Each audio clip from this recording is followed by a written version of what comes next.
बिस्मिल्लाहिर्रहमानिर्रहीम। अस्सलाम वालेकुम स्टूडेंट, उम्मीद है आप सब खैरियत से होंगे। तो स्टूडेंट आज हम इको 601 का लेक्चर नंबर 25 स्टार्ट करने जा रहे हैं। तो स्टूडेंट इसमें ये देख लेते हैं फर्स्ट हमें क्या दिया गया है। पहले हम पढ़ चुके हैं इंट्रोडक्शन किसके बारे में, स्टाटा 1 के बारे में। तो ये है अब सेकंड स्टाटा 2 के बारे में। स्टाटा 1 में हम लोगों ने ग्राफिक इंटरफेस पढ़ा था। ग्राफिक इंटरफेस पढ़ने के बाद अब हम स्टाटा 2 में पढ़ेंगे the summarize command. Summarize command पढ़ेंगे। तो स्टूडेंट समराइज कमांड पढ़ने के लिए हमारे पास दो चीजें पहले दी जाती हैं। कमांड की भी दो अकसाम होती हैं, दो काइंड्स होती हैं, वो देख लेते हैं। फर्स्ट जो है वो है टेक्स्ट कमांड है और दूसरा है जो ऑर्डर कमांड है। ठीक है, टेक्स्ट कमांड में हम ये देख लेते हैं कि कमांड कैसे लिखते हैं और क्यों लिखते हैं, क्या वजह है समराइज करने की। डाटा समराइज करते वक्त इतना तो हमें पता होगा, सबसे पहले हमारे पास फाइल का होना जरूरी है। फाइल का होना जरूरी है, इसके लिए हम जो की फर्स्ट लिखेंगे कमांड में वो होगा समराइज। समराइज के नीचे छोटा सा अंडरलाइन किया हुआ है। ये मैं आप लोगों को पिछले लेक्चर नंबर 24 में बता चुकी हूँ कि अंडरलाइन करने का मतलब क्या है। कि जो हमारा सॉफ्टवेयर है, स्टाटा में हम अपनी फाइल इनपुट करेंगे तो उसमें जब हम अपनी की इंटर कर रहे होते हैं तो वो बहुत शॉर्टकट फॉर्म में हमसे हमारी की को अंडरलाइन कर देता है। मेन मकसद इसका ये है, जैसे पीछे हेल्प की कमांड यूज की थी तो उसमें हेल्प उन्होंने एच को अंडरलाइन कर दिया था और इसमें एस यू को अंडरलाइन कर दिया है समराइज में। ठीक है, बस वो इसको ही डिफाइन करेगा। उम्मीद है इधर तक आपको समझ आ गई होगी। नेक्स्ट देख लेते हैं, ब्रैकेट में वेयर लिस्ट लिखा हुआ है। वेयर लिस्ट का क्या मतलब है कि हम जो फाइल लेकर आए हैं इसकी लिखने का मतलब ये है कि सारा डाटा को उसने की अपने साथ इंक्लूड कर लिया, यानी कि वो उसका रिलेशन एक बन गया है। और इसमें इन ब्रैकेट में इफ लिखा हुआ है। तो ब्रैकेट में इफ लिखने का मतलब ये है कि हम अपनी फाइल को, वो जो डाटा हमने फाइल में इंपोर्ट किया है, जो SPSS में लेकर आए हैं, वो सॉफ्टवेयर हमारा इंपोज करेगा इस की वजह से, यानी कि इनका रिलेशन उसके साथ बन चुका है। और उसके बाद इनका मतलब हमारा डाटा, जैसे हम इंटरफेस में पढ़ चुके हैं, इन उस वक्त यूज करते हैं जब हमारा डाटा रो एंड कॉलम में होता है। तो स्टूडेंट जाहिर बात है जब हम अपनी फाइल लेकर आए हैं तो हमारा डाटा रो एंड कॉलम दोनों में होगा ना। तो हम ये भी बताएंगे कि हमारा डाटा की विड्थ क्या है। सेकंड देखिए, ब्रैकेट में उन्होंने हमें विड्थ का कहा गया है, ये की इंटर की है। विड्थ का मतलब क्यों यूज किया है, क्यों ये की इंटर की जा रही है, ये भी मैं आप लोगों को बता देती हूँ। कि हमारा साइट पे शो हो रही होती है कि हमारे कितने स्टूडेंट हमने इसमें इंक्लूड किए हैं अपने डाटे में, या कितने मेंबर्स हमने ऐड कर लिए हैं, एम्प्लॉय ऐड कर लिए हैं। और ऊपर हम ये दे रहे होते हैं हमारे बजट क्या है, हमारा डेमोग्राफी क्या है, हमारे क्वेश्चंस क्या हैं अपने एम्प्लॉय से या स्टूडेंट से, वो शो कर रहा होता है। तो विथ इसलिए हमने यूज की है। तो नेक्स्ट है कोमे के साथ ऑप्शन ब्रैकेट में लिखी गई है। तो ये मैं आप लोगों को इंटरफेस ग्राफिक में भी बता चुकी हूँ कि इसको क्यों इंटर किया जाता है। तो आप लोगों को सिंटैक्स कमांड की समझ आ गई होगी। तो नेक्स्ट हम देख लेते हैं कि हम अपना फंक्शन कैसे इंटर करेंगे, यानी कि हमारी ऑर्डर कमांड कैसे चलेगी। ऑर्डर कमांड को चलाने के लिए हम जाएंगे पहले स्टैटिस्टिक में, यानी कि हमारे SPSS में जो बार दी गई होती है, ये देखिए इधर हमारे पास बार दी गई है। तो हम सबसे पहले स्टैटिस्टिक में गए। स्टैटिस्टिक में हमारा डाटा है, फाइल इंपोर्ट हो चुकी है, यानी कि हम डाटा समराइज करेंगे, वो बता दिया है। ग्रेटर देन का साइन यूज हुआ है, कोमा साइन यूज हो रहा है, ये चीजें नहीं भूलनी आप लोगों ने। समराइज करने के बाद हम टेबल और टेस्ट दोनों बताएंगे, किसके साथ इनके दरमियान एक चीज है, यानी कि टेबल के साथ कोमा है एंड टेक्स्ट के साथ यूज हो रहा है। ठीक है, उसके बाद ग्रेटर देन समराइज, ये साइन हमेशा ग्रेटर देन में यूज होगा, कभी भी ये उल्ट नहीं होगा, यानी कि लेस देन में ये साइन कभी भी यूज नहीं होता स्टूडेंट। उसके बाद जब भी ऑर्डर कमांड होगी तो इसका जो होगा कमांड, ये इसी जो की हमारी है इस तरह ही शो हो रही होगी। उसके बाद समरी है और एंड डिस्क्रिप्टिव डाटा है। तो सारी बात है, जब हम डाटा एनालाइज कर रहे होंगे, ऐड कर रहे होंगे, तो हमें ये भी तो बताना पड़ेगा ना हमारा डाटा किस नौइयत का है, डिस्क्रिप्टिव है और हम क्या कर रहे हैं, समरी भी हमारी ऐड है। तो उसके बाद फिर ये साइन ग्रेटर देन का यूज हुआ, समरी स्टैटिस्टिक है, ये हम इसकी ऑर्डर कमांड है और नीचे मैंने आपको इसका इंटरफेस बता दिया है। स्टैटिस्टिक के साथ समरी, टेबल एंड टेस्ट है, फिर समरी एंड डिस्क्रिप्टिव टेस्ट में गया है, उसके बाद समरी स्टैटिस्टिक उसने अप्लाई किया है, उसके बाद आपने जो डाटा डाला है आपका वो डाटा समराइज हो जाएगा। ठीक है, इतनी समझ आ गई होगी। नेक्स्ट चलते हैं अपने अगली कमांड की तरफ। तो स्टूडेंट, मैं आप लोगों को एक बात बतानी भूल गई थी यहाँ पर कि ये जो समराइज कमांड है ना सिंटैक्स वाली, ये बहुत दफा एमसीक्यूज आ चुका है, ये आप लोग देख लीजिएगा, मैं वैसे हाईलाइट कर देती हूँ इसको। ये ले, आगे समराइज कमांड में एक मेन बात है, इसमें कहा जा रहा है समराइज कैन बी यूज करता है किसके साथ, स्टैंडर्ड लोन के साथ, विद वेरिएबल्स, ये बात याद रखने वाली है, ये एमसीक्यूज आ जाता है, और रेंज ऑफ वेरिएबल्स के साथ। ठीक है, इतनी समझ आ गई है। नेक्स्ट इसकी एग्जांपल्स देख लेते हैं। एग्जांपल्स में इसकी दो एग्जांपल्स बहुत इंपॉर्टेंट है, वो देख लेते हैं। इसमें जो इसकी ऑटो और क्लियर ये नहीं आती कभी भी, हाँ लिखने के लिए क्वेश्चन आ जाए तो कुछ कह नहीं सकते, लेकिन एमसीक्यूज इसमें से जो दो बन रहे हैं वो है समराइज प्राइस एमपीजी लेंथ, यानी कि एमपीजी का मतलब जो हम गाड़ी ड्राइव करते वक्त या पेट्रोल पंप पर हमारी यूनिट को मेजरमेंट कर रहे होते हैं, तो इसका आप लोग देख सकते हैं कि स्टैंड फॉर क्या है, बल्कि मैं आप लोगों को बता देती हूँ। एमपीजी का मतलब यानी कि यूनिट को मेजरमेंट करके बता रहा होता है गैसेस के, पेट्रोल के। जब हम गाड़ी ड्राइव कर रहे होते हैं तब भी हमें ये यूनिट बहुत काम आता है। एमपीजी लेंथ, ठीक है, प्राइस के साथ समराइज प्राइस लेंथ, एक दफा प्राइस लेंथ बता रहा है, दूसरा होता है, ये इकोनॉमिक्स में बहुत ज्यादा इस्तेमाल होता है, इसको आप लोग एक दफा स्टैंड फॉर भी देख लीजिएगा। इसका स्टैंड फॉर जो है वो है मिलियन पर क्लोन। ठीक है, उसके बाद the tabulation command. Tabulation command क्या है? टेबुलेशन कमांड में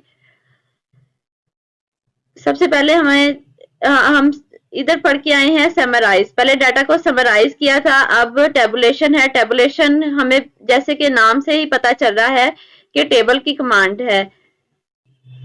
हम अपने टेबल्स को इसमें डिफाइन करेंगे, टेस्ट अप्लाई करने का देखेंगे कि हम अपने टेबल को किस तरह टेस्ट में लेकर आते हैं। तो इसमें 2 वेज हैं, फ्रीक्वेंसी के लिए यूज हो रहा है, 2 वेज फ्रीक्वेंसी यूज हो रही है। ठीक है, ये मेन बात है टेबुलेट में, लेकिन जो इसका सिंटैक्स है वो देख लेते हैं कमांड के साथ। एक फ्रेंड, इसकी जो सिंटैक्स कमांड है वो है टेबुलेट वर नेम, यानी कि वहां पर लिस्टेड नेम था ब्रैकेट में, यहाँ ब्रैकेट के बगैर टेबुलेट वर नेम, यानी कि हमारा टेबुलेट जो टेबल हम डिफाइन कर रहे हैं उसका नाम पता होना चाहिए हमें सबसे पहले। उसके बाद इफ इम्पोज कर रहे हैं फाइल को, वो आ गया, इन ब्रैकेट में आ गया। ठीक है, रो एंड कॉलम विथ बता दी हुई है हमने, कितने हमारे क्वेश्चन है, क्या हमारा डाटा है और कितने लोग इसमें इंक्लूड हैं। उसके बाद टेबुलेट 1, यानी कि एक टेबल है तो डिफाइन करना है तो एक ही हम यहाँ पर लेकर आएंगे, और स्पेस के साथ ऑप्शन है, कोमा यहाँ पर आ गया, बस इतना ही डिफरेंस है इसमें आ रहा। ठीक है, वहां पर समराइज 1 नहीं था और कोमे के साथ ऑप्शन ब्रैकेट में लगाया गया था। आप ये दो चीजें इसमें से याद कर लीजिएगा। उसके बाद ऑर्डर कमांड है। ऑर्डर कमांड का आप लोगों को पता है, ये फंक्शन होता है एसपीएसएस का। स्टैटिस्टिक में जाएंगे, समराइज करेंगे, टेबल सिलेक्ट, उसका टेबल अगर हम टेबुलेट कर रहे हैं तो टेबल, जाहिर बात है हम टेबल सिलेक्ट करेंगे, फिर टेस्ट जो अप्लाई कर रहे हैं वो करेंगे। इसमें फ्रीक्वेंसी टेबल आ सकता है, फ्रीक्वेंसी टेबल कितने तरीके से, हम 2 वे से फाइंड करें कि 1 वे से। अगर हम यहाँ पर टेबुलेट 1 लिखा है तो हम इधर 1 वे ही टेबल अप्लाई करेंगे। ठीक है, तो ये हमारे फंक्शन हो गए ऑर्डर कमांड के। ऑर्डर कमांड इंटर करेंगे, हमारा डाटा एनालाइज होकर आ जाएगा, हमारा मतलब एक टेबल की फॉर्म में हमारा डाटा सारा फ्रीक्वेंसी में टेबल शो हो जाएगा। स्टूडेंट, इसमें हम 2 वे फ्रीक्वेंसी टेबल देख लेते हैं, यानी कि हमारा डाटा 2 वेज में शो हो रहा होता है। ठीक है, इस तरह अगर तो आप लोग स्टैटिस्टिक के स्टूडेंट हो तो आप लोगों को बखूबी पता चल जाएगा कि हमारा डाटा 2 वेज में कैसे शो हो रहा होता है। ऊपर था सिर्फ एक वेज में, मैं आप लोगों को दोनों में डिफरेंस बता देती हूँ।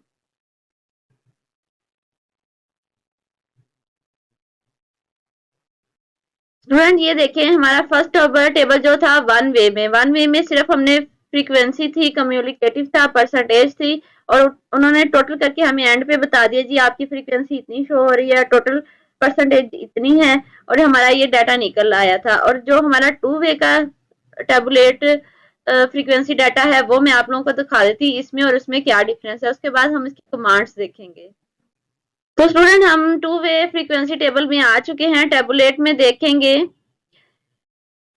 कि हमारा डाटा इसमें क्या क्या शो कर रहा है। इसमें हमारी जो है डेमोग्राफी एक दफा शो कर रही है कि एम्प्लॉय से हमने जो क्वेश्चन पूछे अपने बजट के मुतालिक वो साइड पे शो कर रहा है। जो हमारे रिप्रेजेंट रिकॉर्ड है, जो हमारा हमने हर एम्प्लॉय का 1 बाय 1 लेकर ऐड किया है परसेंटेज, यानी कि 1% ने हमें क्या आंसर दिया है, सेकंड ने, थर्ड ने, फोर्थ ने क्या आंसर दिया है। तो स्टूडेंट वो यहाँ पर शो हो रहा है, और जो टोटल हमारे इधर साइड पे आ गए। ना तो इन्होंने हमें परसेंटेज बताई है, ना इन्होंने हमें कम्युनिकेटिव फ्रीक्वेंसी बताई है, और ना ही हमें इन्होंने वैसे अलग से फ्रीक्वेंसी बता दी है। ठीक है, कुछ भी नहीं बताया, जस्ट उन्होंने टोटल करके हमें ये बता दिया कि जी आपके इतनी परसेंटेज बनी है, और इन लोगों ने इतनों ने आपके डाटे पर एग्री किया है। ठीक है, ये आपकी पॉजिटिव जा रही है फ्रीक्वेंसी। उसके बाद हम इसकी कमांड की तरफ आ जाते हैं। कमांड में है the tabulated command. Tabulated command जो है, display the summarize statistic for the series of numeric variable. जैसे कि मैं आप लोगों को बता चुकी हूँ, जो टेबुलेट 2 टेबुलेट में है ना डाटा शो हो रहा है 2 फ्रीक्वेंसी में, वो हमें किस में डाटा शो कर रहे हैं, न्यूमेरिक वेरिएबल में, सीरीज ऑफ न्यूमेरिक वेरिएबल। ये बात इसमें याद रखने वाली है। ठीक है, डाटा डिस्प्ले करते वक्त in a good alternative and summarise, alternative और समराइज तरीके से हमें दे रहे हैं। Allow use the specify the list of the statistic to display. ठीक है, और ये तो बात आप लोगों को क्लियर हो ही गई है।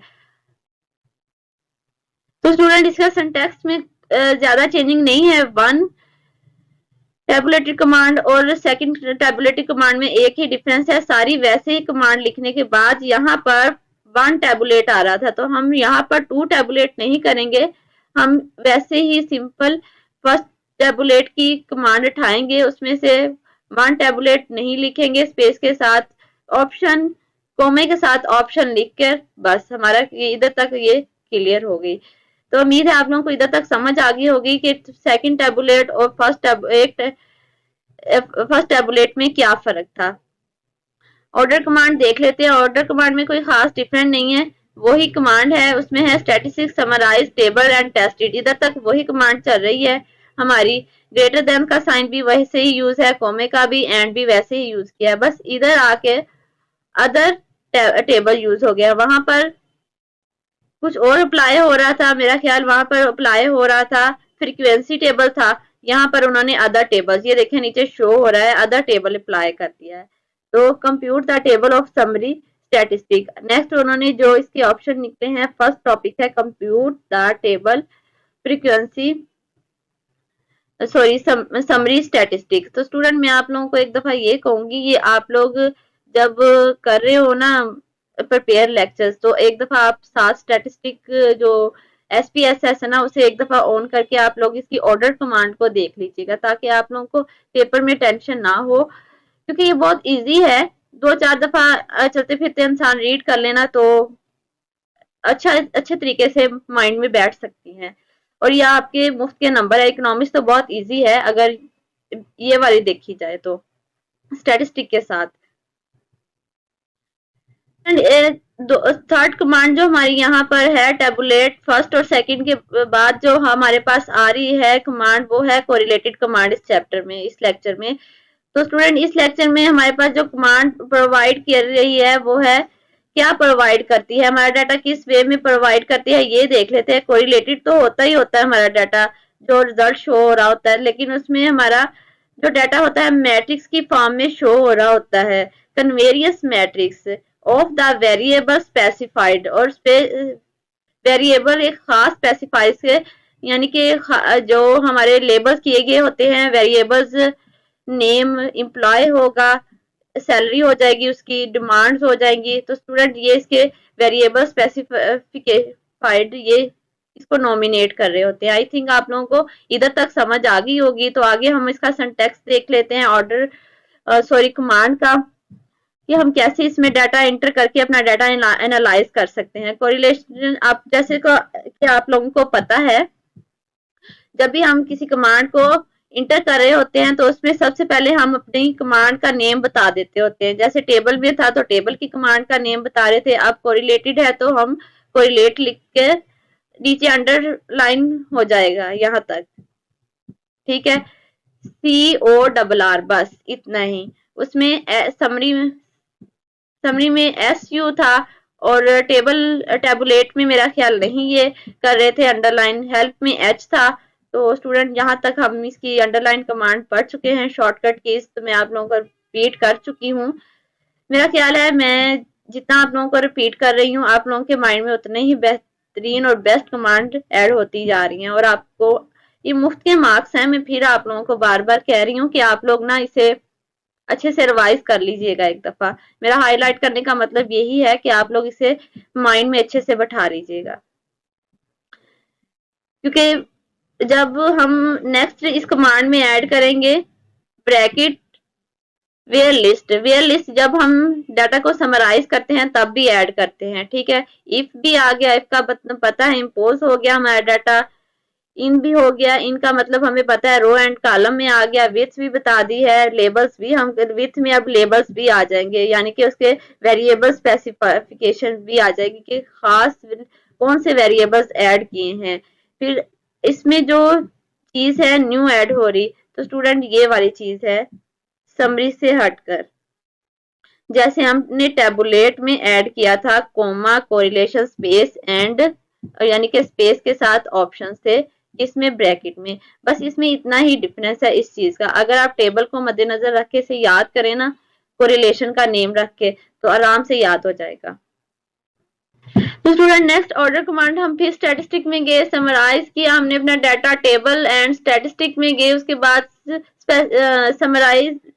समरी में गए, और उसके बाद डिस्क्रिप्टिव स्टैटिस्टिक में जाकर इधर तक हमारी वही कमांड है जो हमने टेबुलेट में ऑर्डर कमांड ऐड की थी, ठीक है। इतना याद हो गया। उसके बाद हमें न्यू, आगे जो फंक्शन नीचे ओपन हो रहे होते हैं वो दो है, एक है कोरिलेशन और एंड कन्वेरियंस।